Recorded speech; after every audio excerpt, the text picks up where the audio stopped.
বামন্দি ইউনিয়নের তিরাইল পশ্চিমপাড়ার বাসিন্দা মুসাবউদ্দিন।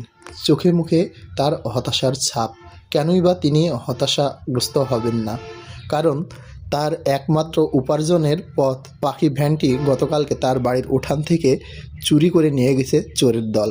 ভ্যানটির এখনও 25টি কিস্তি বাকি রয়েছে, প্রতিটি কিস্তি 1300 টাকা করে। তিনি দুশ্চিন্তায় পড়ে গেছেন কিভাবে তার এই বাকি কিস্তিগুলো পরিশোধ করবেন, কিভাবে বা তার পরিবারের মানুষের মুখে দুমুঠো খাবার তুলে দেবেন।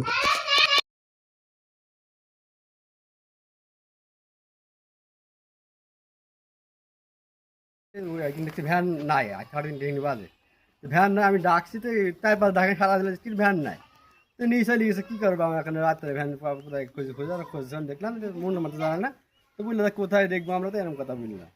তো এই বিস্তারিত চার্জারে দেওয়ার পরে তালা টালা মারিছি, কাগজ দিয়ে ঢাইকেছি, ঢাইকি তালা মালা মারি ধরেন এই আমি সুইচ দিয়েছি, ভ্যান চার্জ হয়েছে। দিয়ে আমরা 12টা পর্যন্ত সেতন থাকার পরে হয়তো ঘুমটুম আইসে আর জানতে পারিনি। এই আমাদের বেলা 3টির দিকে এই গাড়ি আমার ভাই ছেলে বলছে যে এরকম তোমার ভ্যান কই ছোটো বা ভ্যান কই এরকম করছে, এগুলো জানতে পারি আমরা কিছু জানিনি।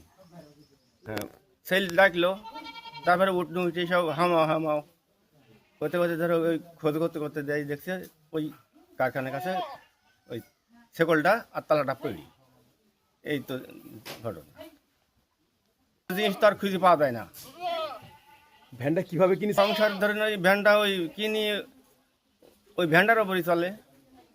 তারপর কিস্তি নিয়েছি, কিস্তির এখন কিস্তি বাকি আছে, 25 কিস্তি এখন বাকি আছে। এখন এই কিস্তি কিভাবে শোধ করবেন? কিস্তি এখন কীভাবে করবো শুনে আল্লাহ জানে,